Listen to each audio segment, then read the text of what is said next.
Go to BlueTube here with you, and I'm here out on my porch. Kind of gloomy today, so you know what? Decided to do a video. And I'm actually doing an idea that my brother gave me, my brother Ben. His idea. And it is continue my heaven and hell scenarios, but I'm going to start putting two teams in, and they're going to be rivals. So my first edition of rivals heaven and hell scenarios is going to be Georgia and Florida. And as you can see, I have my notes ready. So here we go. I'm going to start off with Georgia. Well, once again, Georgia has the #1 overall recruiting class, including 6 5-stars. They were the #1 defense last year, and they remain mostly intact. They were #1 in pretty much every category, so I'm really not going to talk much about the defense because it's basically the same. The real issue that Georgia had last year was offense, and they did lose a lot of players, but when you think about it, is that really a bad thing? Because the offense was almost a liability last year. So the biggest thing was Jake Fromm. Well, let's rewind. The run game, it was okay, but not great. That wasn't a liability. To me, Jake Fromm, I know he holds a lot of, he actually is top 4 in a lot of Georgia's passing records, but his throwing percentage, which is a big deal to me, went down, actually. So that's not good. I think they'll actually improve on that this year. And what am I talking about?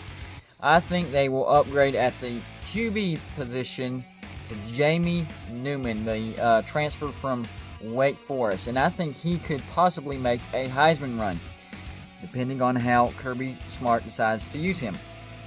Last year at Wake, Jamie Newman, he was 220 for 336, 60.9%, 2,868 yards passing, 26 touchdowns, 11 interceptions. Oh yeah, he's a dual threat quarterback. So he ran for 574 yards and 6 touchdowns. So that will help. 8 starters on offense are gone. Left guard Solomon Kinley, Jake Fromm. Another offensive lineman, Cade Mays, he transferred. But like I said, offense wasn't that great last year. Last year they averaged 30.8 points per game. That's 50th in the nation, and they still made the SEC championship game. That tells you how good their defense was. DeAndre Swift is gone. He was one of their best players on offense. Zamir White, he will try to fill his shoes. Last year, Zamir had 78 carries for 408 yards, 3 touchdowns, averaging 5.2 yards per play. Not bad. No fumbles. Leading receiver from last year, Lawrence Cager, he's gone. George Pickens will likely be the top dog. No pun intended.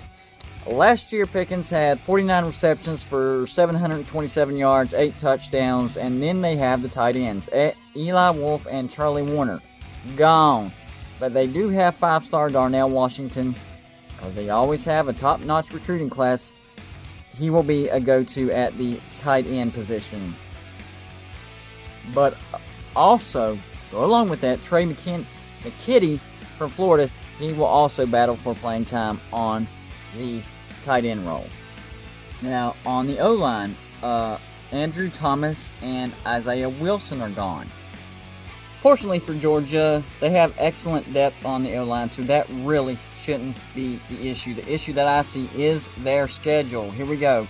Virginia neutral site, East Tennessee at home, at Alabama, Louisiana Monroe at home, Vandy at home, Auburn at home, at Missouri, neutral Florida, at South Carolina versus Tennessee, that's home, at Kentucky, and then Georgia Tech at home. Heaven scenario, Georgia's defense allows its offense to get into rhythm. They upset Alabama twice, win the SEC, go to the playoffs, and celebrate a national championship. So yes, that would be a heaven scenario. Hell scenario, Georgia offense succumbs to the schedule, wears the defense out, and Georgia goes 8-4, losing to Alabama, Auburn, Florida, and Tennessee. What do I see? Well, let's run through that schedule again. Virginia, win. East Tennessee State, win. At Alabama, loss. Louisiana Monroe, win. Vandy, win. Auburn, toss-up, so I'm going to give it a half. At Missouri, win. Versus Florida neutral, toss-up, another half. At South Carolina, win. Tennessee at home, toss-up. Yes, Tennessee is going to be good. At Kentucky, win. Georgia Tech at home, win. So, Georgia has a better year on offense because of Jamie Newman. The defense isn't as great, but still really good. And I see Georgia going 10-2, losing to Alabama and either Auburn or Florida. So like I said previously, rivals. Let's talk about Florida. Now, it's about time for Dan Mullen to take the next step for Florida. He's made Florida a top 10 team, but they can be better. On offense, it starts with Kyle Trask. Last year, he went 237 for 354, 66.9%, 2,941 yards, 25 touchdowns, and only 7 interceptions. Under Mullen's guidance, he has co-offensive coordinators, and those are Billy Gonzalez and John Hevesy. Anyways, they have Florida scoring points on a level that hasn't been seen in about a decade, the Tim Tebow era. Emory Jones could still make the QB competition interesting. I still have Kyle Trask as the starter, but he could make it interesting. Now, their leading receiver, Van Jefferson, he's gone, but Kyle Pitts will have to step up as the pass-catching tight end. He's good at catching, but he's a tight end. Last year, Pitts had 54 receptions, 649 yards, 5 touchdowns, and 0 fumbles. Keep that in mind. That is a running thing. 0 fumbles.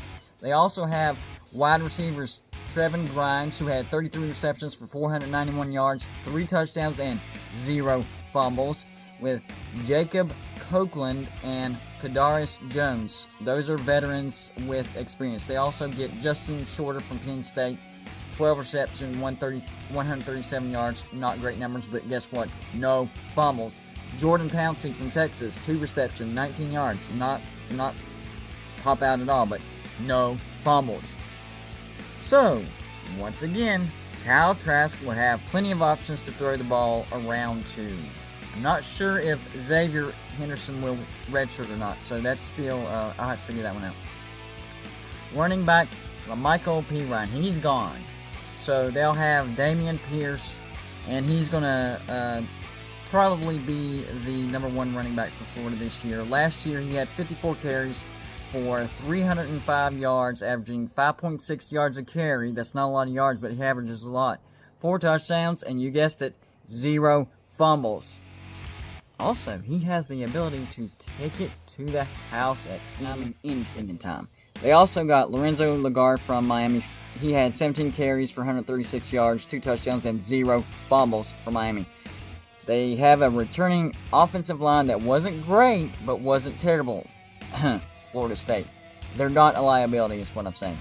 With more experience, they will be better this year, and the big thing they need to work on is pass protection.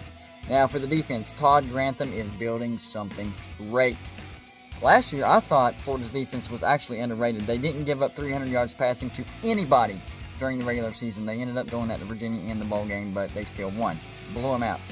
But they didn't give it up during the season. That was including against Joe Burrow. They were 9th in total D, 7th in scoring D last year.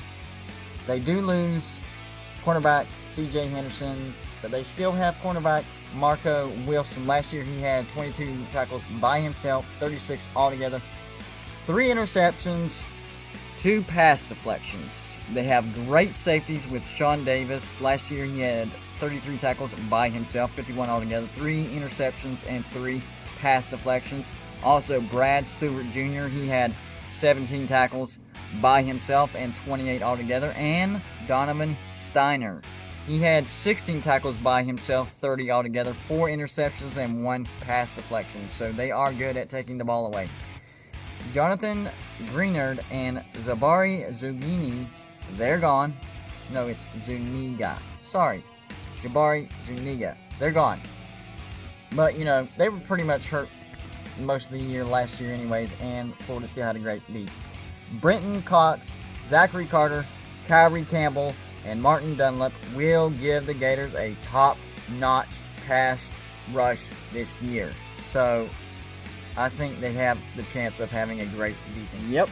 It is time for the heaven and hell scenarios. Let's look at their schedule real quick. Eastern Washington, home. Kentucky, home. South Alabama, home. At Tennessee, South Carolina, home. LSU, home. At Ole Miss. Georgia, neutral. At Vandy. Missouri, home.